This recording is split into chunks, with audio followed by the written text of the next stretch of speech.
السلام عليكم ورحمة الله وبركاته. إن الحمد لله نحمده ونستعينه ونستغفره ونعوذ بالله من شرور أنفسنا وسيئات أعمالنا. من يهده الله فلا مضل له ومن يضلله فلا هادي له. أشهد أن لا إله إلا الله وحده لا شريك له وأشهد أن محمدا عبده ورسوله لا نبي بعده. اللهم صل وسلم على نبينا محمد وعلى آل محمد كما صليت على إبراهيم وعلى آل إبراهيم إنك حميد مجيد. وبارك على محمد وعلى آل محمد كما باركت على إبراهيم وعلى آل إبراهيم إنك حميد مجيد. اللهم لا سهل إلا ما جعلته سهلا وأنت تجعل الحزن إذا شئت سهلا. رب اشرح لي صدري ويسر لي أمري واحلل عقدة من لساني يفقه قولي. ربنا لا علم لنا إلا ما علمتنا إنك أنت العليم الحكيم. Ikhwani akhwati fillah, azani Allah wa iyyakum. Jamaah yayasan taklim yang dimuliakan oleh Allah Subhanahu wa taala.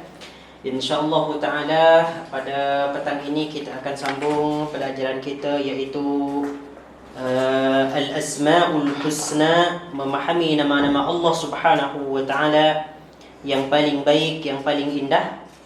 Hari itu kita berhenti pada muka surat yang ke-24. Betul ya? Muka surat 24.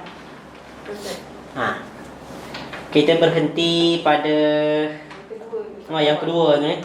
Okey, yang kedua. Masih lagi dalam nama Allah Subhanahu wa taala, iaitu Al-Hayyu.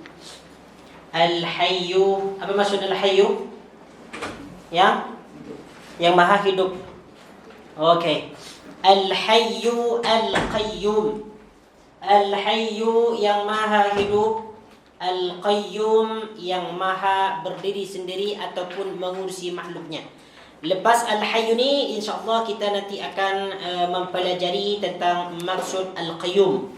Sebab kalau kita membicarakan tentang nama Allah Subhanahu wa taala Al-Hayyu, dia tidak terlepas daripada Al-Qayyum. Kerana Al-Hayyu sentiasa disebutkan dengan nama Al-Qayyum. Al-Hayyu Al-Qayyum. Bahkan nama Al-Hayyu Al-Qayyum ni dia disandingkan, disebut secara bersamaan dengan Al-Qayyum pada 3 tempat. Di antaranya dalam surah Al-Baqarah, iaitu pada ayat Al-Kursi, Allahu la ilaha illa huwal hayyul qayyum. Itu yang pertama. Kemudian yang kedua, pada surah Ali Imran, kalau tak silap ayat yang kedua, Alif Lam Mim, Allahu la ilaha illa huwal hayyul qayyum. Okay, kemudian yang ketiga, iaitu pada surah yang surah Taha, ayat yang ke-20, ayat yang ke-111, wa'anatil wujuhu lil hayyil qayyum wa qad khaba man hamala zulma. Baik. Kita akan sambung pada pada maksud Al-Hayyu yang kedua. Minggu lepas kita dah buat tentang maksud Al-Hayyu yang pertama. Al-Hayyu yang pertama iaitu kehidupan Allah tidak pernah didahului oleh ketiadaan ataupun zaman azaliyah. Ini yang dimaksud dengan Al-Hayyu. Kita tidak semata-mata memahami Allah itu Al-Hayyu, Maha Hidup. Okey, Maha Hidup kita fahamlah, hidup yang hidup. Kalau manusia hidup, bernafas, mempunyai nyawa, itu kalau manusia. Tapi Allah Subhanahu wa taala Al-Hayyu, Maha Hidup, kehidupan dia tidak pernah didahului oleh kematian. Tidak pernah didahului oleh azaliyah, di mana zaman itu belum tiada sesuatu pun yang dapat disebut ataupun ciptakan Allah. Jadi kehidupan Allah tidak pernah didahului oleh kematian. Beza dengan kehidupan manusia, kehidupan makhluk. Kehidupan manusia, kehidupan haiwan, tumbuh-tumbuhan, dia bermula daripada ketiadaan. Kalau kita tengok tumbuh-tumbuhan yang asalnya tiada, dia menjadi ada. Jadi kehidupan dia dimulakan dengan ketiadaan. Beza dengan kehidupan Allah Subhanahu wa taala, huwal awwalu wal akhiru wal zahiru wal batin. Dia yang pertama kali. Sebelum al-awwal tu memang Allah lah. yang paling awal. Maksudnya Allah Subhanahu wa taala yang hidup pertama kali. Tidak ada permulaan. La awwala lahu, tidak ada permulaan. Manakala manusia ni dia ada permulaan. Okey, kita terus kepada yang kedua. Kehidupan Allah Subhanahu wa taala yang kedua. Al-Hayyu yang apa ni? Al-Hayyu maksud yang kedua, yaitu Allah hidup kekal selamanya, tidak pernah ditunggu kematian dan tidak akan pernah binasa. Nah, inilah kehidupan Allah Subhanahu wa taala yang kedua. Ini maksudnya yang kedua. Allah Subhanahu wa taala hidup, tidak pernah ditunggu kematian. Tidak akan pernah mati, tidak akan pernah binasa. Beza dengan manusia. Pertama kali manusia sebelum adanya mati dulu. Tiada dulu, lepas tu ada. Wujud. Lepas wujud, lepas dia hidup, dia akan tiada lagi, mati lagi. Lepas tu dia dihidupkan kembali. Ya, untuk menghadap Allah Subhanahu wa taala di alam akhirat. Manakala Allah Subhanahu wa taala adalah hidup kekal selama-lamanya, tidak pernah ditunggu kematian. Manakala manusia dia akan dikejar oleh kematian. Allah Subhanahu wa taala berfirman, "Kullu nafsin dha'iqatul maut." Kullu nafsin, setiap jiwa manusia, jiwa haiwan, jiwa benda-benda semuanya akan binasa. Dha'iqatul maut, merasakan kematian. Siapa yang boleh hidup di dunia ini selama-lamanya? Yang akan tak ada. Ya, Fir'aun pun yang mengaku Tuhan, yang mengaku Tuhan yang hebat, dia mati tenggelam di lautan. Apalagi seperti kita, mati semua. Ya, mati semua. Manakala Allah Subhanahu wa taala kekal selama-lamanya. Disebutkan dalam Al-Quran, "Qul innal mauta alladhi tafirruna minhu fa innahu mulaqikum." Ada yang hafal surah ni tak? "Qul innal mauta alladhi tafirruna minhu." Kul, katakanlah wahai Muhammad. Tengok dulu dalam surah apa ni. Kul innal mauta tafirruna minhu. Surah Al-Jumu'ah. Al-Jumu'ah ayat yang ke-8. Cuba tengok tu. Qul innal mauta alladhi tafirruna minhu fa innahu mulaqikum. Qul, katakanlah wahai Muhammad, innal mauta, apa maksud dia?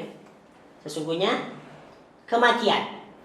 Alladhi tafirruna minhu, yang kamu lari daripadanya. Memang semua manusia ni tak mau mati lah. Semuanya mau hidup, mau kekal hidup, tak mau mati. Dia mau menikmati hartanya selama-lamanya. Dia mau happy, mau hidup bebas. Tidak mau bertemu dengan malaikat mungkar dan nakir. Ya, mau bebas semuanya, mau hidup senang-senang, mau hidup seronok. Fa innahu mulaqikum, fa innahu, maka sesungguhnya mati itu. Di sini ada perkataan inna. Yang bermakna penegasan, sesungguhnya. Apa sesungguhnya ni? Al-maut, mati itu, mulaqikum, mesti akan berjumpa dengan kamu. Thumma turadduna ila 'alimil ghaibi wasyahadati fayunabbiukum bima kuntum ta'malun. Lalu kamu akan berjumpa nanti dengan alam ghaib dan juga alam asy-syahadah, penyaksian. Fayunabbiukum bima kuntum ta'malun. Lalu Allah Subhanahu wa taala memberitahu tentang apa yang kamu kerjakan semasa kamu hidup di dunia. La haula wala quwwata illa billah. Ini perbezaan kehidupan hayatullahi wa hayatul khalqi. Hayatul khaliq wa hayatul makhluk, ataupun hayatul khalq. Jadi beza jauh antara kehidupan manusia ni dengan kehidupan Allah Subhanahu wa taala. Okey, baik. Al-hayatu hayatullahi, hayatul khalqi.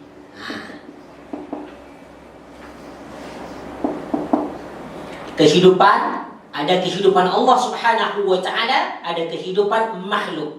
Hayatullahi ini adalah daimun ataupun baqi. Dia hidup selama-lamanya tanpa mengalami kebinasaan. Adapun hayatul khalqi, yaitu kehidupan makhluk sama ada manusia ataupun hewan, dia kehidupannya terbatas. Dia akan mengalami kematian dan kebinasaan. Ini beza dia. Ini yang kedua ya, yang kedua. Jadi Allah Subhanahu wa taala kekal. Okey, coba kita perhatikan muka surah yang kedua 25. Di situ disebutkan dalam surah Ar-Rahman ayat yang ke-26 sampai 27. Allah Subhanahu wa taala berfirman, "Kullu man 'alaiha fan." Segala yang ada di muka bumi itu akan binasa. Apa yang ada di muka bumi? Manusia, haiwan, tumbuh-tumbuhan, semua benda-benda yang ada di bumi akan binasa semua. Kullu man 'alaiha fan. Semua yang ada di bumi itu akan binasa, tidak ada yang tersisa. Wa yabqa wajhu rabbika dzul jalali wal ikram.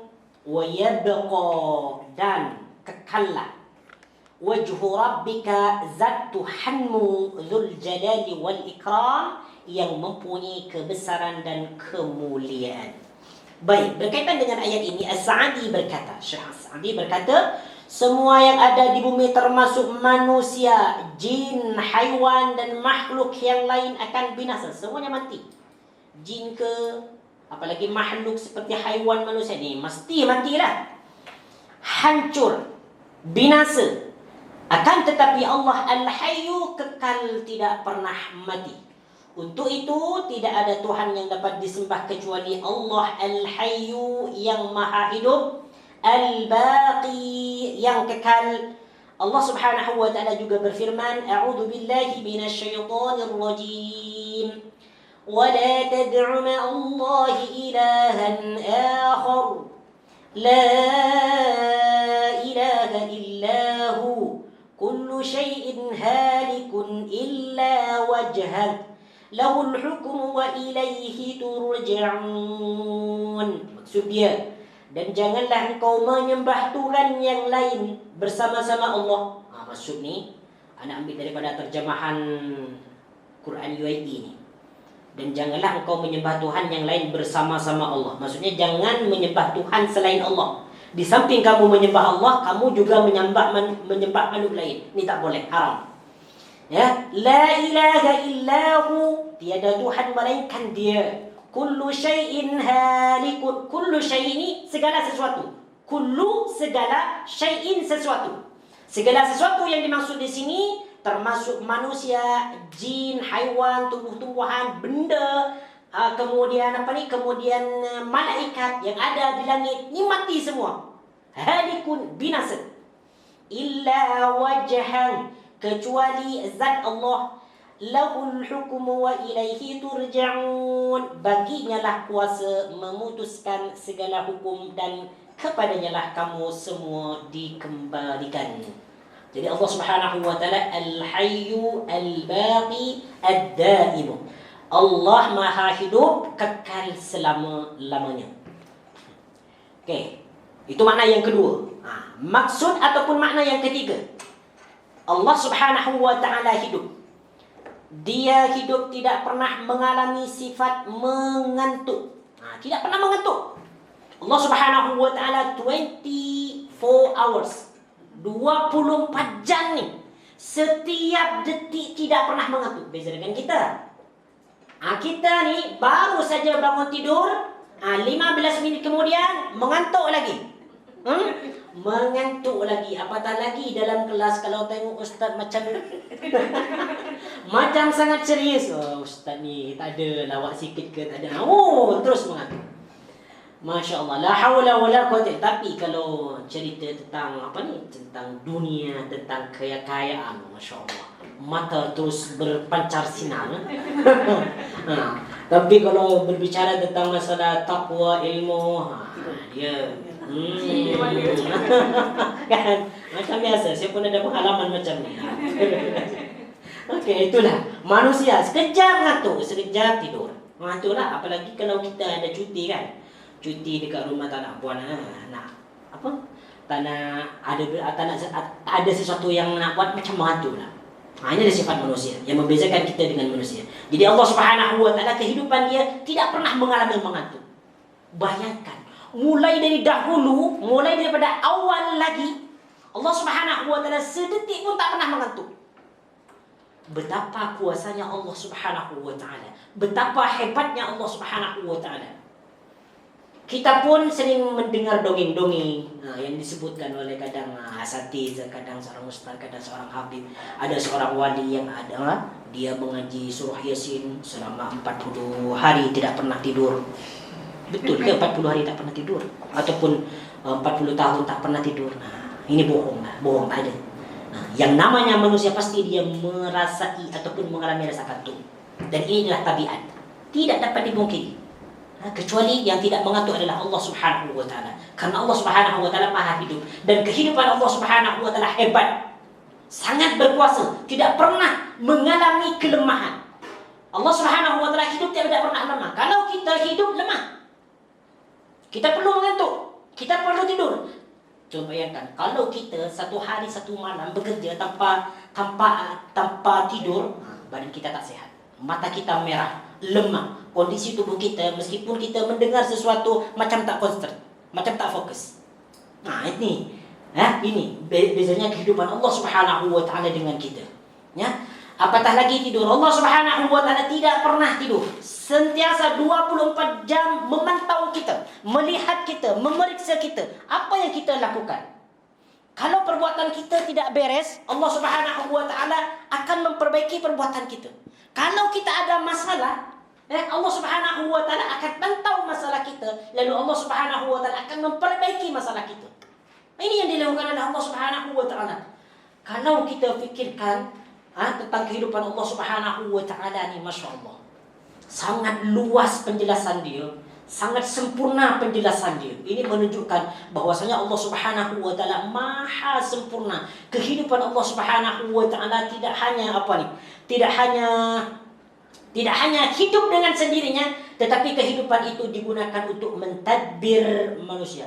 Pantau, menjaga, memberikan rezeki, menggerakkan kita. Bayangkan satu detik ni berapa banyak Allah Subhanahu wa taala yang dia lakukan. Satu detik ni kita boleh belajar. Apa yang berlaku dalam satu detik ni di seluruh dunia? Ada yang belajar, ada yang tidur, ada yang menguap. Bukan di sini yang menguap, di luar sana yang menguap. Kemudian apa nih? Ada yang menulis. Ini satu detik ya. Ada yang menulis, ada yang makan, ada yang bekerja, ada yang terbang, ada yang bekerja di lautan. Ini satu detik. Semuanya Allah Subhanahu wa taala lakukan dalam satu detik. Hebat Allah Subhanahu wa taala. Subhanallah. La haula wala quwwata illa. Ini kalau kita berfikir tentang kekuasaan Allah, kehidupan Allah Subhanahu wa taala yang dipenuhi dengan pentadbiran yang sempurna. Makanya tuan-tuan dan puan-puan yang dirahmati oleh Allah Subhanahu wa taala, sekarang ini banyak orang-orang non muslim apabila dia diberikan hidayah oleh Allah Subhanahu wa taala, dia sungguh meresapi tentang makna Islam. Dia sungguh meresapi tentang rahmat Allah, kehidupan Allah yang begitu mulia, yang begitu mengasihani, yang begitu mentadbir dunia ini dengan seindah-indahnya. Tengok ni, Rasulullah sallallahu alaihi wasallam bersabda, Inna Allah Azza wa Jalla, sesungguhnya Allah Subhanahu wa taala la yanamu, tidak pernah tidur, wala yanbaghi lahu an yanam, dan tidak seharusnya dan tidak sepatutnya dia tidur, karena Allah Subhanahu wa taala adalah Tuhan. Yahfizul qista, dia berkuasa menurunkan timbangan amal, wa yarfa'uhu, dan mengangkatnya. Yurfa'u ilaihi amalul lail, kemudian dia angkat ataupun dilaporkan kepadanya semua amalan pada waktu malam, qabla amalin nahar, sebelum dimulakan amalan pada waktu siang.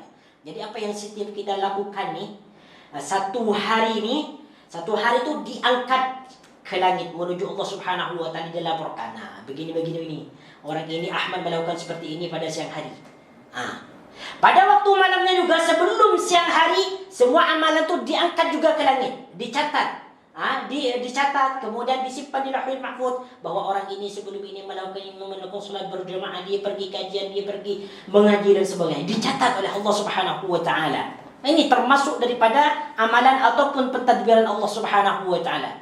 Wa amalun nakari qabla amal al-lail hijabuhu an-nur, nur, dan begitu juga amalan pada waktu siang akan diangkat kepadanya sebelum dimulakan amalan pada waktu malam. Hijabuhu an-nur, hijabnya adalah cahaya. Ni yang ketiga ya. Ada satu lagi yang keempat maksud dia. Anda lupa tak tulis di sini. Maksud kehidupan Allah Subhanahu wa taala yang keempat, silakan nanti ditambahkan ya, iaitu Allah Subhanahu wa taala Maha hidup dan memberi kehidupan. Itu yang keempat.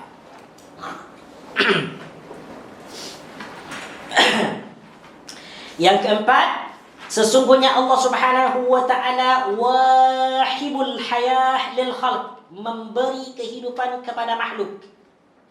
فَالْحَيَاةُ لَا يَمْلِكُهَا أَحَدٌ غَيْرُ وَاحِبِهَا, maka tidak ada seorang pun yang memiliki kehidupan kecuali dia yang memberikan kehidupan. Jadi maksud al-hayatu yang keempat ni dia ialah bahwasanya Allah Subhanahu wa taala Maha hidup dan memberikan kehidupan. Cuba kita tengok surah Al-Baqarah ayat yang ke berapa tadi ya? Alam tara ila alladhi hajja Ibrahim. Yap. Alam tara ila okay. Surah Al-Baqarah ayat yang ke-258. Coba tengok tu. ألم تر إلى الذي حاج إبراهيم في ربه أن آتاه الله الملك إذ قال إبراهيم ربي الذي يحيي ويميت. Tengok ni. Ketika Nabi Ibrahim alaihi salam mengatakan Rabbiyalladzi yuhyi wa yumit. Rabbiya, Tuhan aku, Tuhan yang menciptakan aku ni, yang mengatur aku ni, alladzi yuhyi, dialah yang menghidupkan, wa yumitu, dan dialah yang mematikan. Tengok ni. Berarti di sini Allah Subhanahu wa taala al-hayyu, Maha hidup dan memberikan kehidupan. Manakala manusia dia hanya hidup, tetapi dia tidak dapat menghidupkan. Ya. Ayat yang ke-258. Surah Al-Baqarah, muka surat yang ke-43. Rabbiyalladzi yuhyi wa yumit. Ini perkataan Nabi Ibrahim alaihi salam. Dan juga disebutkan dalam hadis, la ilaha illallah wahdahu la syarika lah, lahul mulku wa lahul hamdu wa huwa yuhyi wa yumit wa huwa ala kulli syai'in qadir. La haula wala quwwata illa billah. Okey, manakala manusia dia hanya hidup, menikmati kehidupan saja, dan dia kehidupannya tidak akan pernah kekal, ada batasan. Apabila sudah ajalnya sampai, فَإِذَا جَاءَ أَجَلُهُمْ لَا يَسْتَأْخِرُونَ سَاعَةً وَلَا يَسْتَقْدِمُونَ. Kalau ajal dia sudah sampai, pukul 4:30 nanti mati, dia akan mati. Tidak ada yang menjamin kita nanti ni pukul 4:00 kita hidup semua. Tak ada yang menjamin. Tapi semoga kita hiduplah nantilah. Akan kita mati bukan masa. Tak ada yang menjamin. Tak ada yang menjamin. Sebab ajal adalah milik Allah Subhanahu wa taala. Dia yang menghidupkan, dia yang mematikan. Sebetulnya kita ni hidup ni, duduk, berdiri, sebetulnya kita menunggu kematian. Menunggu kematian. Semalam sahabat ana, kawan karib ana, dia okey dia. Sehat. Lepas tu dia terjatuh, dia lumpuh, stroke, masuk hospital. Semalam dia terus mati. Padahal dia sehat lagi. Sehat. Dulu saudara ana. Pada suatu hari ana pergi kajian dengan abang ana ni. Dia sehat, okey je. Badan dia kuat. Dia berbicara seperti biasa lah. Tak ada tanda-tanda sakit ataupun tanda-tanda lemah. Badan dia sehat. Tetapi 2 jam ataupun 3 jam kemudian dia tiba-tiba terserang stroke, dia masuk hospital, lalu dia mati. Itulah ajal manusia. Allah Subhanahu wa taala yang menggenggam ajal. Bila Allah Subhanahu wa taala ingin hidupkan dia lebih masa, Allah akan hidupkan dia. Tapi kalau Allah Subhanahu wa taala sudah menghendaki dia untuk mati, dia mati. Karena ajal adalah Allah Subhanahu wa taala yang memegang. Huwa yuhyi wa yumiit. Huwa yuhyi wa yumiit. Jadi ana akan simpulkan di sini. Jadi untuk apa ni? Kehidupan Allah Subhanahu wa taala ni dia ada 4 maksud. Dia ada 4 maksud bagi al-haya ataupun al-hayyu.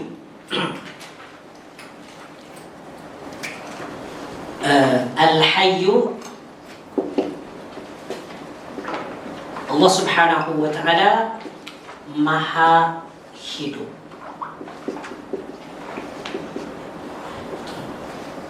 Yang pertama, Allah Subhanahu wa taala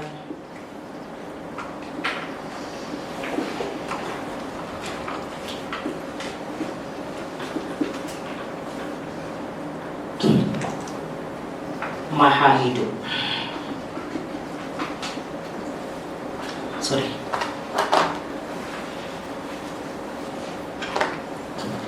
Allah Subhanahu wa taala hidup tidak didahului, ini dikasan ya, tidak didahului oleh ketiadaan atau zaman azali.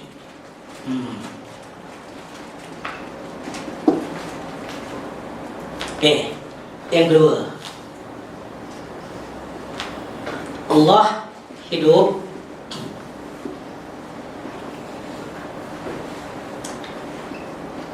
tidak pernah ditunggu atau mengalami kematian. Oke. Yang ketiga, Allah hidup tidak pernah mengantuk dan tidak pula tidur.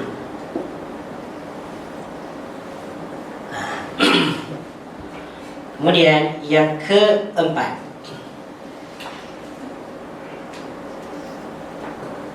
Allah hidup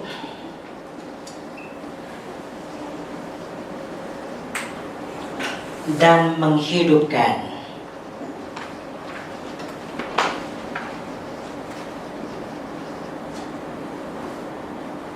kemudian mematikan.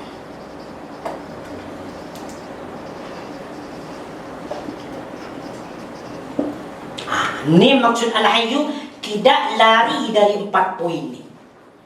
Jadi sekarang kita paham bahwa al-hayyu itu Allah Subhanahu wa taala hidup tidak didahului oleh ketiadaan atau zaman azali. Yang kedua, Allah hidup tidak pernah ditunggu ataupun mengalami kematian. Yang ketiga, Allah hidup tidak pernah mengantuk dan tidak pula tidur. Yang keempat, Allah hidup dan menghidupkan kemudian mematikan. Al-hayyu tidak lari dari 4 poin ini. Inilah maksud daripada al-hayyu.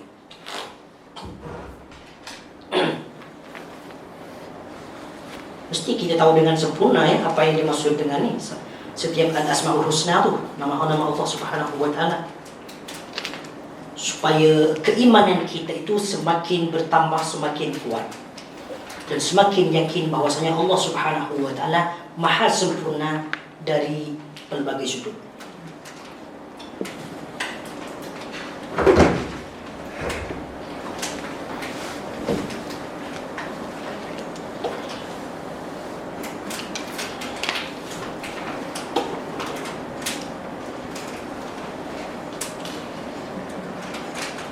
Ada tak manusia ada pada salah satunya? Ada tak?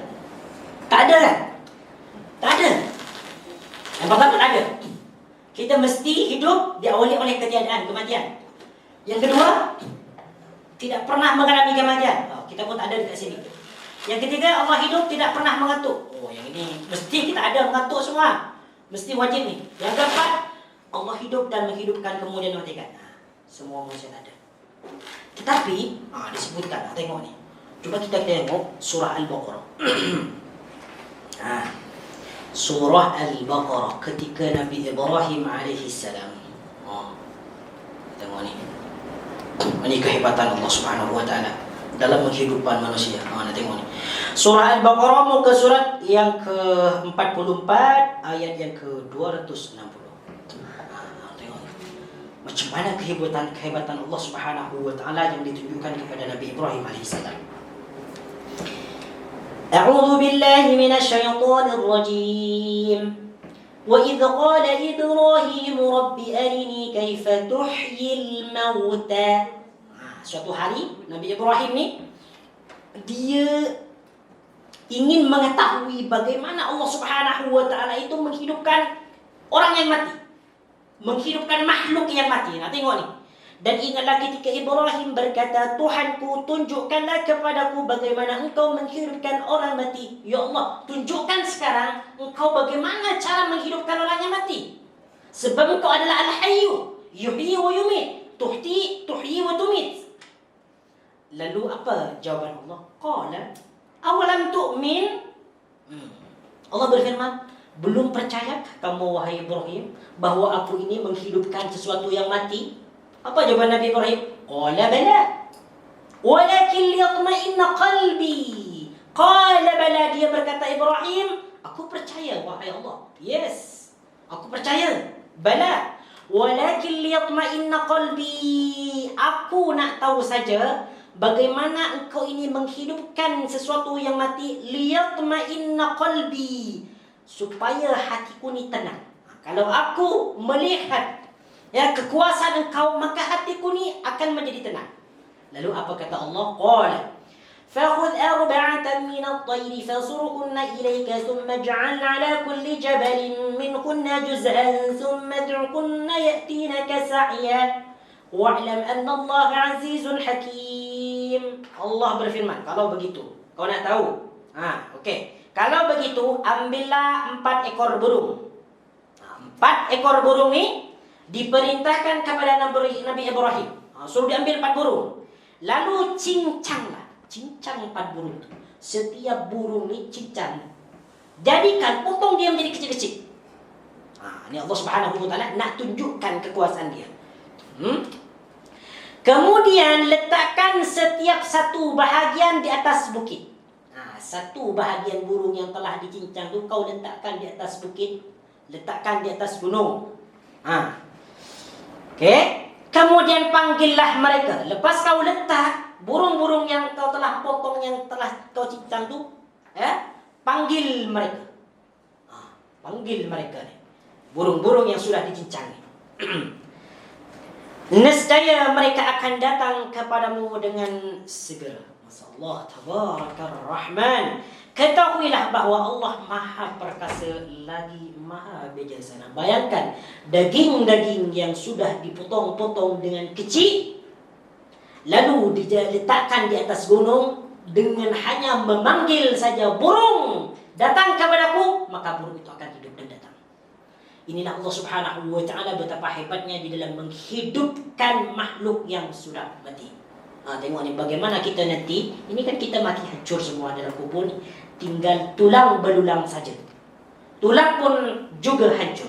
Nanti Allah Subhanahu wa taala akan kumpulkan daging-daging itu yang sudah hancur. Daging itu ada di mana akan dikumpulkan oleh Allah Subhanahu wa taala, lalu dijadikan manusia nanti, hujan mani, lalu dia tumbuh seperti tumbuhnya tumbuhan. Jadilah manusia. Ini kehebatan Allah Subhanahu wa taala, Al-Hayyu Al-Mumit. Yumit, yuhyi wa yumitu wa huwa ala kulli syai'in qadir. Manakala manusia tidak dapat yang berbuat demikian. Okey, apa lagi? Contoh Al-Quran lagi ni. Surah Ali Imran ayat yang ke-49. Ni ada manusia yang boleh menghidupkan orang mati ni. Tengok ni. Macam mana dia ada manusia yang boleh menghidupkan orang mati ya? Padahal hanyalah Allah Subhanahu wa taala yang menghidupkan orang mati. Ya, tengok ni. Surah Ali Imran ayat yang ke-49. A'udzu billahi minasy syaithanir rajim. ورسولا إلى بني إسرائيل أني قد جئتكم بآية من ربكم أني أخلق لكم من الطين كهيئة الطير فأنفخ فيه فيكون طيرا بإذن الله وأبرئ الأكمه والأبرص وأحيي الموتى بإذن الله. Okey, saya tanya, ini mukjizat siapa ni? Mukjizat siapa ni? Dia menghidupkan orang yang sudah mati. Nabi siapa yang boleh menghidupkan orang mati? Musa ke Isa? Isa. Betul ya, confirm Isa? Bukan Musa? Isa ya? Isa ibn Maryam. Isa ibn Maryam. Okey. Tengok tu.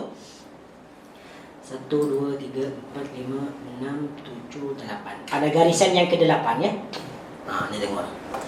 Wa uhyil mauta biiznillah. Isa berkata. Isa berkata, dan aku menghidupkan orang yang telah mati. Bermakna Nabi Isa alaihissalam menghidupkan salah satu manusia yang menghidupkan orang mati. Tapi penjelasan saya belum selesai lagi ya. Ada sambungan dia. Uhil mauta. Ini Nabi Isa sendiri yang bercerita ni. Aku menghidupkan orang-orang mati. Tetapi selepas al-mauta dia bercakap biiznillah. Apa maksud biiznillah? Dengan izin Allah Subhanahu wa taala. Berarti siapa yang menghidupkan? Nabi Isa ke Allah? Allah Subhanahu wa taala. Nabi Isa hanya perantara. Ini disebut dengan mukjizat. Mukjizat itu tidak datang daripada dirinya sendiri, tetapi datang daripada Allah Subhanahu wa taala. Macam Nabi Musa alaihissalam ketika dia belah lautan dengan tongkatnya, itu datang daripada Allah, bukan daripada Nabi Musa alaihissalam. Kekuatan ataupun kehebatan yang diberikan oleh Allah Subhanahu wa taala kepada Nabi Isa alaihissalam, dia dapat menghidupkan orang yang mati, tetapi biiznillah, dengan izin Allah Subhanahu wa taala. Bermaksud al-hayat, yuhyi, menghidupkan tu adalah hak Allah, bukan hak manusia. Itu dia. Jadi macam mana nanti pula Dajjal, kan? Dajjal nanti boleh menghidupkan orang yang sudah mati. Itu macam mana ceritanya? Teknologi. Guna teknologi. Macam mana tu? Sihir ya? Sihir. Itu tipuan nanti. Tipuan. Tipuan. Dia bukan sendiri yang bukan dia yang menghidupkan. Tapi itu adalah sihir. Tipuan. Dia menipu. Banyak cara yang dilakukan oleh iblis ataupun syaitan untuk menipu manusia. La haula wala quwwata illa billah. Inilah yang dimaksud Al-Hayyu yang Maha Hidup. Okey. Tuan-tuan puan-puan yang dirahmati oleh Allah Subhanahu wa taala, kalau kita terjumpa dengan Asmaul Husna ni, Al-Hayyu Al-Qayyum. Ya, Al-Hayyu Al-Qayyum. Kita jangan baca tanpa mentadabburi kalimah Al-Hayyu tu. Kalau kita baca Quran, ya, tiba-tiba kita berjumpa dengan Al-Hayyu, kita boleh berhenti sekejap. Ataupun kita tadabburi dalam hati kita, Al-Hayyu, ini adalah Asmaul Husna. Dia adalah yang menghidupkan, tidak pernah mengantuk, tidak pernah tidur. Dia yang hidup, tidak pernah didahului oleh kematian. Dia yang hidup, yang menghidupkan. Inilah kita cara baca Quran, mentadabburi. Al-Hayyu seperti ini. Bukan hanya kita tahu Al-Hayyu yang Maha Hidup. Sudah. Al-Hayyu ni tuan-tuan puan-puan yang dirahmati Allah Subhanahu wa taala, luas, sangat luas sekali. Apatah lagi Al-Qayyum nanti. Kata Ibnul Qayyim. Penjelasannya sangat luas. Okey, jom kita tengok kesan beriman kepada nama Allah Al-Hayyu. Kalau kita memahami tentang nama Allah yang satu ni, Al-Hayyu ni, maka ianya akan mendatangkan kesan-kesan keimanan dan kesan-kesan yang positif kepada kita. Di antaranya kesan itu ialah yang pertama, sesungguhnya Allah yang mempunyai kehidupan yang sempurna. Dia hidup selamanya, tidak pernah mati. Dia yang menghidupkan dan mematikan semua makhluk. Allah Subhanahu wa taala berfirman, lahu mulku samawati wal ardi yuhyi wa yumitu wa huwa ala kulli syai'in qadir. Yang bermaksud kepunyaannya lah kerajaan langit dan bumi. Dia menghidupkan dan mematikan, dan dia maha kuasa atas segala sesuatu.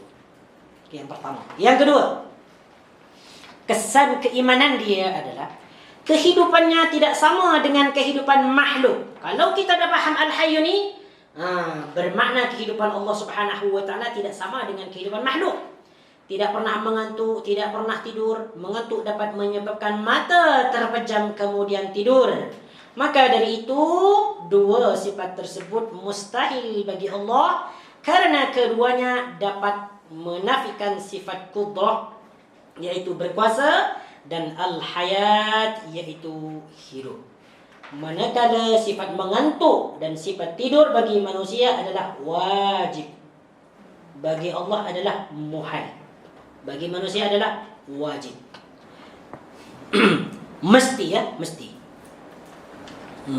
Buktikan nanti ya, lepas belajar ni, sampai dekat rumah nanti, semua letakkan buku semua, ganti baju, lepas tu balik tidur. Tengok status dulu, lepas tu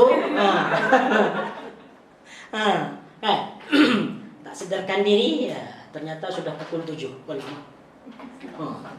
Tak terasa, itulah.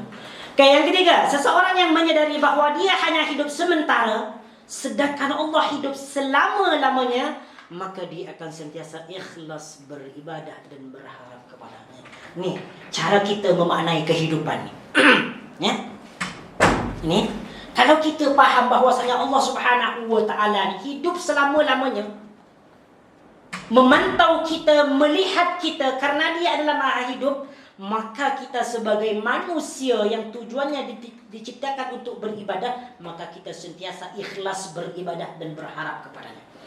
Disebutkan dalam Al-Quran, A'udzu billahi minasyaitonir rajim. Huwal hayyu la ilaha illa huwa fad'uhu mukhlishina lahuddin. Alhamdulillahi rabbil alamin. Ayat ini dimulakan dengan huwal hayyu la ilaha illahu. Dia yang maha hidup. Tengok ni, dimulakan dengan nama Allah Al-Hayy. Lepas tu Allah kata la ilaha illahu, tidak ada Tuhan yang patut, yang sepatutnya disembah kecuali dia. Oleh kerana itu, fad'uhu, maka sembahlah, maka berdoalah, maka solatlah, mukhlishina lahuddin, dengan memurnikan ibadah kepadanya. Karena Allah Subhanahu wa taala Maha Hidup, kita dituntut untuk sentiasa beribadah dengan ikhlas kepada Allah Subhanahu wa taala. Hidup ni, hidup yang diberikan Allah Subhanahu wa taala kepada kita ni bukan suatu kesia-siaan. Hidup yang diberikan oleh Allah Subhanahu wa taala kepada kita ni mesti digunakan dalam hal kebaikan, iaitu ibadah dengan ikhlas. Tengok tuan-tuan ada Allah Subhanahu wa taala. Kita sadar, semakin hari zaman ni dia semakin cepat, berlalu dengan pantas. Betul tak? Betul. Kalau kita rasakan setiap hari ini macam masa tu sangat singkat sekali. Ini sudah disabdakan oleh Rasulullah sallallahu alaihi wasallam. Yataqarabuz zaman. Zaman itu semakin singkat, berlalu dengan pantas. Tetapi kita tidak sedar. Kita sering mengabaikan masa itu. Kita sering mengabaikan hari-hari demi hari, tanpa mengisinya dengan hal-hal yang baik. Dia taqarrubuz zaman. Kemudian wa yuqbadul ilmu. Ya? Wa yuqbadul ilmu. Ilmu akan diangkat, dicabut. Banyak sekarang ulama-ulama, asatid, masyayikh yang diwafatkan oleh Allah Subhanahu wa taala. Cara Allah Subhanahu wa taala mencabut ilmu sekarang ni dengan diwafatkan orang-orang alim. Tengok sekarang banyak ulama-ulama Arab Saudi, ulama-ulama Ahlus Sunnah wal Jamaah banyak yang diwafatkan oleh Allah Subhanahu wa taala. Wa tadhurul fitan. Huru-hara semakin meluas. Fitnah-fitnah politik satu sama lain saling fitnah, saling mencaci. La haula wala quwwata illa billah. Demi kekuasaan. Lepas tu wa yaksurul haraj. Dan semakin banyak haraj. Apa haraj? Sahabat bertanya kepada baginda Nabi, "Wa mal haraj?" Al-qatlu. Pembunuhan. Semakin banyak. Akhir zaman ni pembunuhan semakin banyak. Bahkan orang tua pun dibunuh oleh anaknya sendiri. Banyak. Macam mana boleh orang tua dibunuh oleh anaknya sendiri? Dia tak ada rasa kasihan, tak ada ni yang mungkin ya. La haula wala quwwata illa billah. Banyak pembunuhan sekarang yang berlaku ni. Kalau kita tengok kes-kes setiap hari di Indonesia juga di Malaysia mesti ada pembunuhan. Mesti ada. Sebab sudah akhir zaman. Dan kiamat tidak akan berlaku kecuali zaman itu semakin singkat, semakin berlalu dengan pantas. Apa dalil dia? Rasulullah SAW berkata, "La taqumu as-sa'atu hatta yataqaraba az-zaman." Kiamat tidak akan pernah berlaku kecuali masa itu semakin singkat. Semakin singkat. Kita duduk santai, tak terasa. Ternyata kita duduk 2 jam. 2 jam tengok status Facebook, tengok status Instagram. Kalau 2 jam tu kita gunakan baca Quran, baca kalimat tauhid, berapa pahala yang kita dapatkan? Tapi kita lebih seronok tengok status orang. Ya, cantik, bagus ni. Dia like, dia love, kasih love. Masya Allah. Tengok kes, siapa ni yang buat ni? Ada kerja ni. La haula wala quwwata illa billah. Ini akhir zaman, memang akhir zaman. Lepas tu kata baginda Nabi SAW, lepas tu wa takunu as-sanatu kasyahri. 1 tahun dari saking singkatnya masa, 1 tahun seperti 1 bulan. La haula wala quwwata illa billah. Tak terasa. Ternyata kita sudah 1 tahun kahwinnya. Macam tak terasa. Kahwin lah, memang kahwin. Kahwin okey lah, dia macam sikat lah. Kalau yang lagi muda dah, kalau yang sudah tua macam biasa. Singkat, sangat singkat. Lepas tu kata baginda Nabi, wa yakunu asy-syahru kal jum'ah. 1 bulan bagaikan 1 minggu. Dari saking singkatnya. Wa takunu al-jum'atu kal yawmi. Dan 1 minggu seperti 1 hari. Sangat singkat.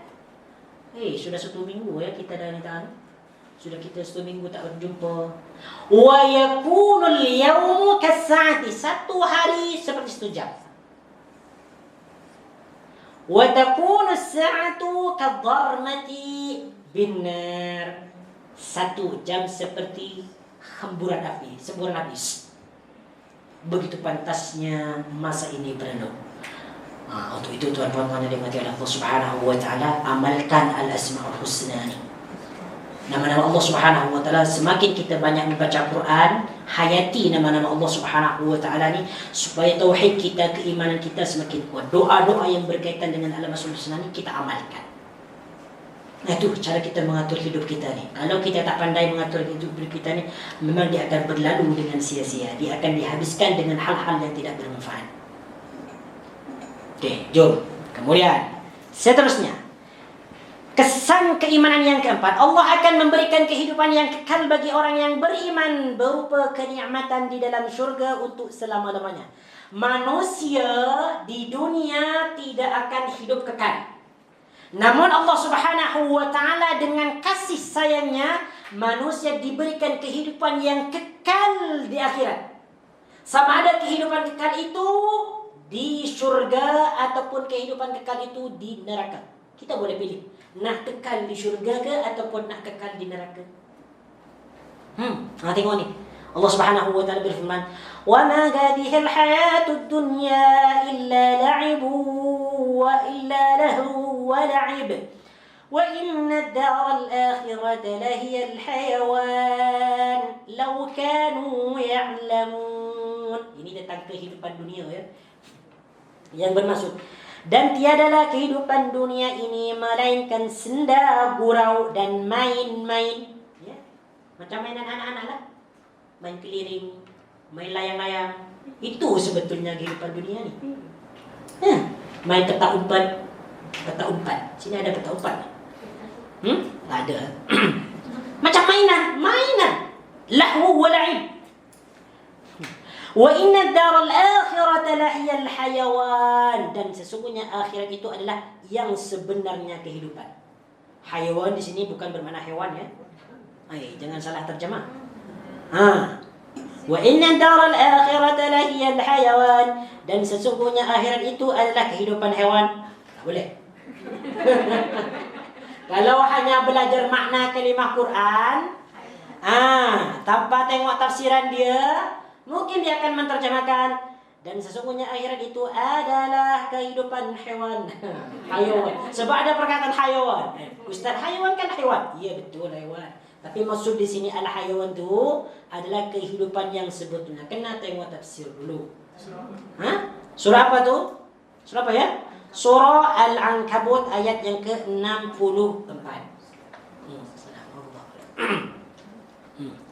Pandai dia ikut kelas makna kalimah Al-Quran, berjumpa dengan al-hayawan, terus dia terjemahkan hewan.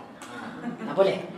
Lau kanu ya'lamun, kalau mereka mengetahui. Bagi mereka yang faham tentang dunia ni, dia akan fahamlah bahawa dunia ini adalah sementara, seperti tempat persinggahan, seperti kita bernaung di bawah pokok karena kepanasan, lepas tu baru kemudian kita jalan lagi. Macam itulah dunia. Makanya dikatakan lagi oleh baginda Nabi SAW, dunia bagaikan bangkai kambing. Siapa yang nak bangkai kambing? Tak ada yang nak. Bermaksud apa? Bermaksud bahawa dunia ini banyak tipu daya, banyak fitnah. Banyak gara-gara dunia ini orang menjadi tersesat, terlena dengan dunia, lalu dia lupa kepada Allah, lupa beribadah. Akhirnya dia mati dalam keadaan su'ul khatimah. Na'udzubillah min dzalik. Semoga kita dijaga oleh Allah Subhanahu wa taala. Okey. Sekarang kita sampai kepada contoh doa. Ni. Okay. Banyak contoh doa yang menyebutkan Al-Hayyu. Ya, Al-Hayyu. Tengok di sini. Allah Al-Hayyu memerintahkan kepada kita agar selalu berdoa. Berdoa memang diperintahkan ya. Ud'uni astajib lakum. Memohon kepadanya dengan menggerakkan lisan kita menyebut namanya Al-Hayyu. Kalau kita nak doa, kena gerakkan doa lisan ni. Jangan kita berdoa dalam hati. Kalau dia mengatakan dalam hati, dia bukan doa. Angkat tangan, bukan doa. Kena gerakkan bibir. Rabbana atina fid dunya hasanah wa fil akhirati hasanah wa qina adzabannar. Kalau dia hanya mengangkat tangan, dia menghadap ke langit, pandang langit. Apalagi dia senyum-senyum. Dia macam orang gila. Mungkin kawannya akan berkata, apa yang dilakukan kau ni, senyum. Kena gerakkan bibir, itu yang dinamakan doa. Kalau bibir ni tak digerakkan, itu tidak termasuk doa. Kalau macam contohlah macam kita tengah bawa kereta, lepas kita nampak orang bagi doa macam tapi kita tak gerak bibir, dia macam dalam hati, itu kira bukan lah. Bukan doa. Doa ni mesti diciptakan dengan lisan, dalam keadaan apapun jua. Mesti tanpa mengangkat tangan pun okey, tak ada masalah. Itu pun doa. Tak selalunya kita doa mengangkat tangan. Ada beberapa keadaan kita berdoa tidak mengangkat tangan. Dalam sujud takkan kita. Yang penting lisan kita dah bergerak, itu ada doa. Masuk tandas. Allahumma inni a'udzubika minal khubuthi wal khaba'is. Takkan angkat tangan. Tak perlu. Tapi kena gerakkan. Itu yang disebut dengan doa. Kalau cuma hati, lepas tu hati masuk tandas, dia cakap dalam hatinya, Allahumma inni a'udzubika minal khubuthi wal khaba'is. Tak didengar oleh syaitan. Itu cara kita berdoa kepada Allah Subhanahu wa taala. Tatkala menyebut nama itu, kita mengakui bahawa Allah mendengar ucapan dan permohonan kita karena Dia Maha Hidup, tidak pernah tidur, tidak pula beristirahat dan sebagainya. Untuk itu, berdoa dengan nama Al-Hayyu telah disebutkan dalam hadis-hadis Nabi. Antaranya, ni tengok ni, bagus doa ni. Saya nak jelaskan sedikit tentang doa ni. Ini adalah zikir meminta ampunan kepada Allah Azza wa Jalla. Ya, kita baca sama-sama ya. Okay, kita baca sama-sama. Astaghfirullahal azim. Alladzi la ilaha illahu al-hayyul qayyum wa atubu ilaih. Okay, maksud dia, aku memohon ampun kepada Allah yang Maha Agung, yang tidak ada ilah kecuali Dia yang Maha Hidup, lagi terus menerus mengurus makhluknya, dan aku bertaubat kepadanya. Tengok ni, di sini meminta istighfar, meminta keampunan dan bertaubat. Ada perbezaan antara istighfar dengan taubat. Ada beza dia. Istighfar ni dia kita meminta ampun kepada Allah Subhanahu wa taala dengan membaca istighfar, astaghfirullahal azim. Ataupun dia berucap, aku minta ampun kepada Engkau wahai Allah. Manakala taubat, dia berhenti daripada perbuatan dosa dan dia tidak mengulangi lagi. Itu taubat. Dalam doa ni dia ada istighfar dan dia ada taubat. Jadi dia meminta keampunan kepada Allah, lepas tu dia bertaubat kepada Allah. Dia meminta keampunan kepada Allah karena Allah adalah Al-Hayy Al-Qayyum. Okey, tengok ni, baca doa ni, jangan sampai tak baca. Hafal semua tak ni doa ni? Hafal ya, insya-Allah hafal. Ni sangat mudah. Astaghfirullahalazim alladzi la ilaha illa huwal hayyul qayyum wa atubu ilaih. Ataupun nak baca dalam sujud pun boleh, nak baca sebelum salam pun boleh dalam tahiyat baca. Tengok ni. Siapa yang baca ni? Ni siapa yang meriwayatkan? Diriwayatkan oleh Imam At-Tirmidzi dan disahihkan oleh Syekh Albani dalam Sahih At-Tirmidzi nomor hadis 3577. Sambungan hadis dia, sesiapa yang baca doa ni ataupun zikir ni, ghufira lahu wa in kana farra minaz zahaf. Dosa-dosa dia akan diampunkan meskipun dia lari daripada peperangan. Lari daripada peperangan itu ancamannya adalah neraka jahanam. Lari, tak boleh mundur. Tetapi apabila dosa-dosanya dia besar, seperti lari dari peperangan, lalu dia membaca doa ni, astaghfirullahalazim alladzi la ilaha illa huwal hayyul qayyum atubu ilaih, ghufiralah. Dosanya akan diampunkan. Makanya banyakkan dosa ni. Kita semua ni adalah orang-orang yang dosa, orang-orang yang berdosa, confirm. Tapi kita tidak tahu sebesar apa dosa kita. Diri kita saja yang mengetahui dosa-dosa besar kita. Mungkin diri kita pernah melakukan ini, pernah melakukan itu kan. Lepas tu beristighfar kepada Allah, taubat kepada Allah. Dia menyesal, lalu baca doa ni, dia amalkan doa ni, banyakkan baca dia, astaghfirullahaladzim alladzi la ilaha illa huwal hayyul qayyum atubu ilaih, di atas kereta, di atas motor, sebelum tidur, ataupun dia baca pagi, di waktu petang itu malam, dia baca dalam solat malam, dia baca dalam tahiyat, dia baca dalam sujud. Masya-Allah. Bayangkan, ghufira lahu wa in kana farra minaz zahfi, dosanya akan diampuni meski dia lari daripada peperangan. Diampuni. Baca ni. Amalkan ya, amalkan. Sebab dalam doa ini ada Al-Hayyu Al-Qayyum, yang maha menghidupkan, yang maha mematikan. Sebelum kita dimatikan oleh yang maha hidup, banyakkan baca istighfar ini. Dan antaranya lagi, Rabbi ufirli wa tub alayya innaka antat tawwabur rahim. Ada juga Rabbi ufirli wa tub alayya innaka antat tawwabur rahim. Banyakkan juga Allahumma innaka afuwun tuhibbul afwa fa'fu anni. Meskipun doa ini dibaca ketika melihat Lailatul Qadar, baca dalam solat dalam.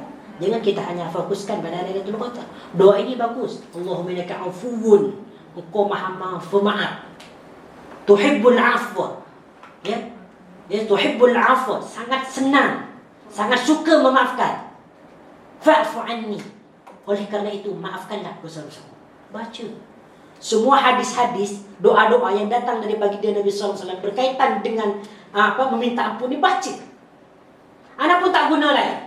Memang ana ni yang setia baca, yang setia saya baca astaghfirullahaladzim alladzi la ilaha illa huwal hayyul qayyum wa atubu ilaih, rabbi ighfirli wa tub alayya innaka antat tawwabur rahim, la ilaha illa anta subhanaka inni kuntu minadh dhalimin, la ilaha illallah wahdahu la syarika lahu lahul mulku wa lahul hamdu wa ala kulli syai'in qadir, rabbi ighfirli wa tub alayya innaka antat tawwabur rahim, Allahumma innaka afuwwun tuhibbul afwa fa'fu anni. Ana banyakkan baca doa ni. Apatah lagi dalam solat malam. Tengok nanti di akhirat apa hasil dia. Kita yakin doa kita akan diampuni. Sebab kita dah baca doa-doa yang warid daripada baginda Nabi. Dah janjinya, ghufir lahu wa in kana farra min asafi. Dosanya akan diampuni meskipun dosa dia lari daripada peperangan. Ini bukan dosa kecil, dosa besar daripada peperangan. Itu dia. Oke. Kemudian doa yang kedua, doa berserah diri dan memohon perlindungan. Doa berserah diri dan memohon perlindungan kepada Allah Subhanahu wa taala. Kita nak mohon perlindungan kepada Allah daripada malapetaka, daripada bencana, daripada maksiat, daripada daripada gangguan, daripada azab dan sebagainya. Baca doa ni. Okey, kita baca sama-sama ya. Allahumma laka aslamtu wa bika amantu wa alayka tawakkaltu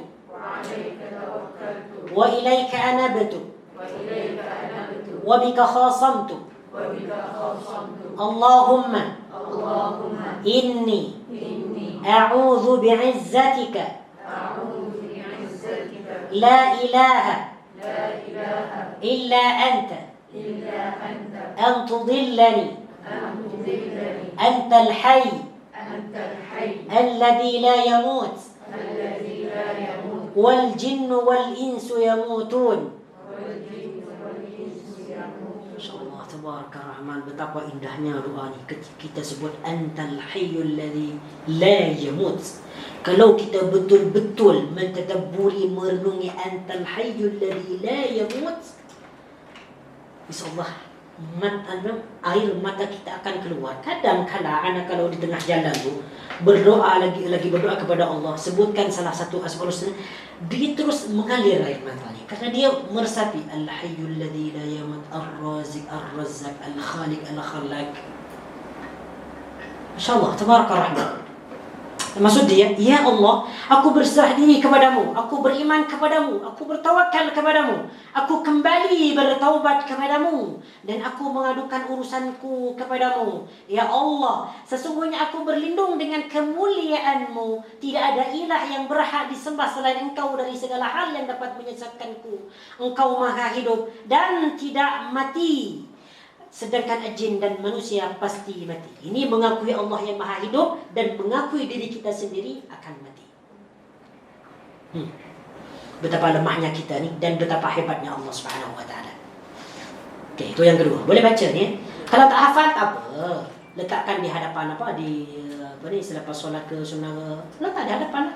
Macam ni baca berulang-ulang macam ni. Tapi kalau kita nak baca semua ni kan, nak banyak lagi ustaz doa ni agak larang. Jangan baca semua lah. Fokus dulu kepada satu doa lah. Fokus dulu. Ataupun kalau dikira doa ni ni sangat sesuai dengan aku ni, sesuai dengan apa yang aku buat sekarang ni. Doa tadi menurut hadis. Ya, di sini ada hadis juga. Itu ada catatan dia 91 diriwayatkan oleh Imam Muslim dari Abdullah ibn Abbas. Nomor hadis dia 2717.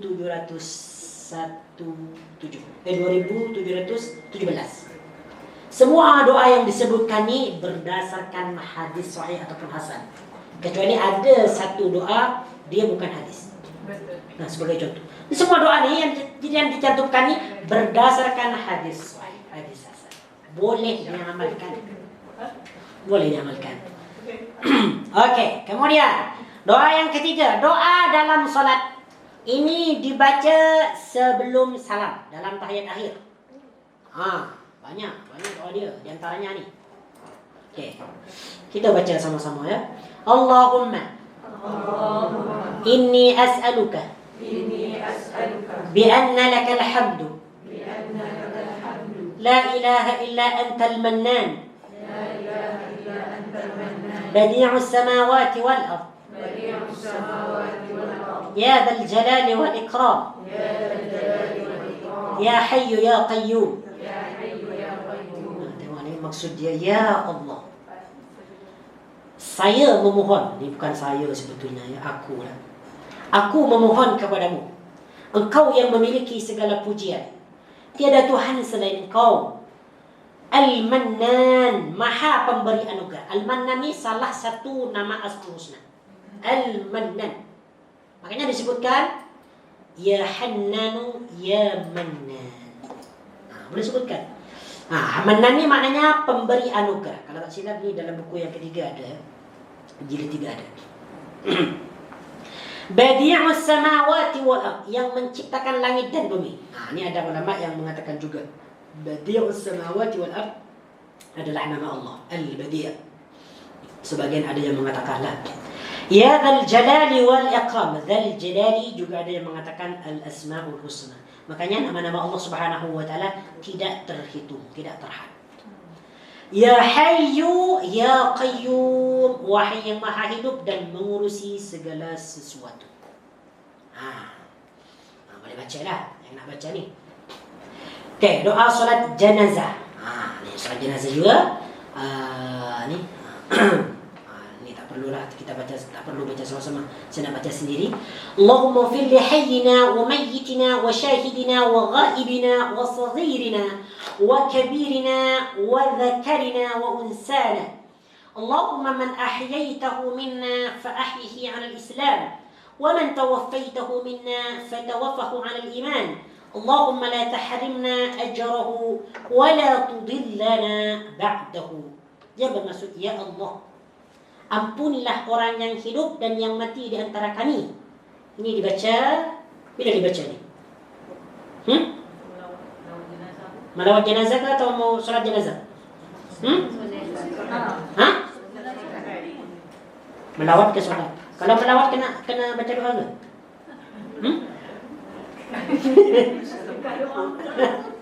Macam mana ni? Doa jenazah, doa solat jenazah ke ataupun solat doa? Doa solat jenazah. Doa solat jenazah. Dibaca banyak banyak doa-doa ni dalam untuk mendoakan solat jenazah. Di antaranya ni yang biasa ni kan, Allahumma fil lahu warhamhu wa'fu anhu, Allahumma yang tu ada yang ada gantikan istrinya dengan istri, bukan istri. Nanti takut cemburu ni. Gantikan keluarganya dengan keluarga. Wa abdilhu khairan ahlahu khairan min yang ada yang zaujan min khairan min zaujihi, kalau tak silap ya. Isteri yang lebih cantik dan yang lebih baik daripada istrinya. Tapi kalau perempuan mungkin tak nak baca je lah. Okey, itu salah satunya ni. Salah satunya dibaca dalam solat jenazah ni lah. Kita semua lah yang solat tu. Yang solat itu semua yang solat. Yang pertama baca ni kan Fatihah. Yang kedua solat kepada Nabi. Yang ketiga doa bagi jenazah. Sama ada yang solat yang solat itu lelaki ataupun perempuan, baca ni. Allahumma fil hayyina wa mayyitina wa syahidina wa ghaibina wa saghirina wa kabirina wa dzakirina wa unsana. Tengok ni. Ini semua akan mendapat doa ni. Li hayyina, orang yang hidup. Kita akan dapat semua ni.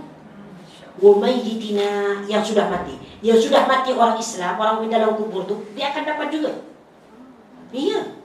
Wa syahidina, yang datang untuk menyolati dan dan menguruskan jenazah juga dapat. Wa ghaibina, yang tak datang pun juga dapat. Wa saghirina, budak kecil yang ada di situ pun dapat.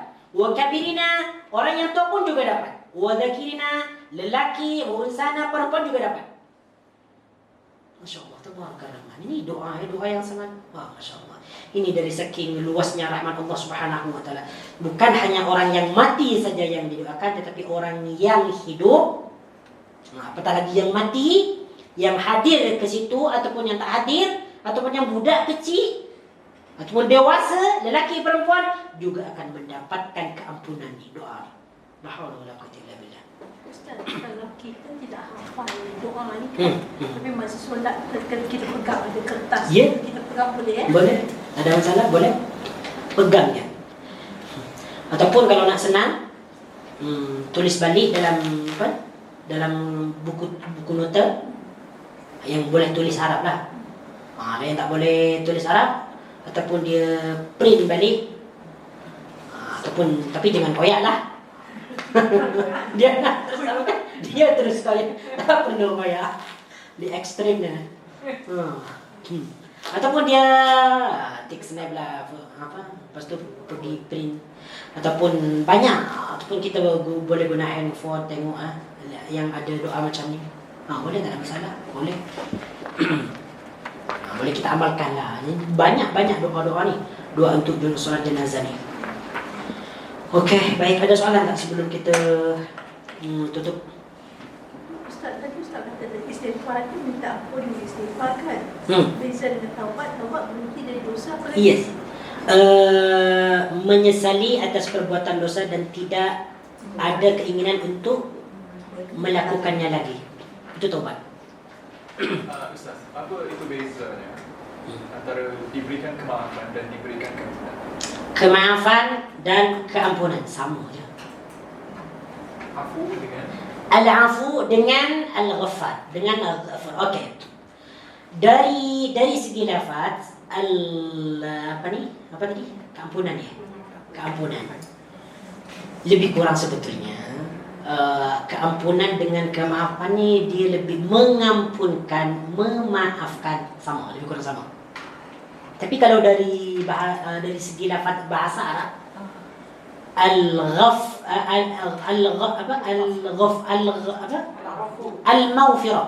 al-maghfirah dengan al-afu dia ada perbezaan. Kalau al-maghfirah ni dia mengampuni lebih kepada menutupi dosa. Iya. Tak kira. Menutupi dosa, menutupi. Kalau al-afu dia memang habiskanlah dosa-dosa tu. Hilangkan, memang dihilangkan. Ia tak ada rekod. Kalau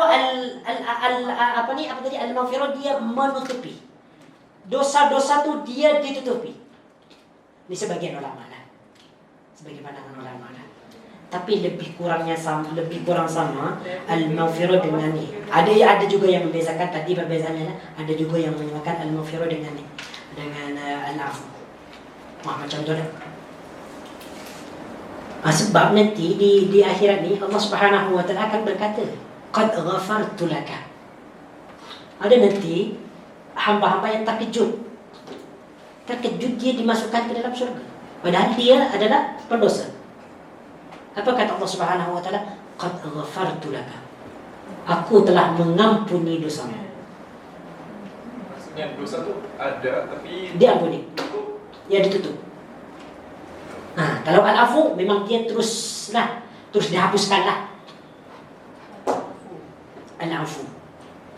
Afu tuhibbul afwa fa'fu anna. Nanti dia ada penjelasannya tentang apa ni?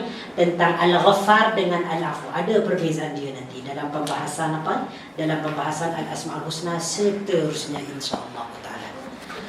Okey, baik. Subhanakallahumma wa bihamdika asyhadu an la ilaha illa anta astaghfiruka wa atubu ilaik. Sallallahu ala nabiyyina Muhammad wa ala alihi wa sahbihi wa baraka wa sallama tasliman katsira. Walhamdulillahi rabbil alamin. Assalamualaikum warahmatullahi wabarakatuh.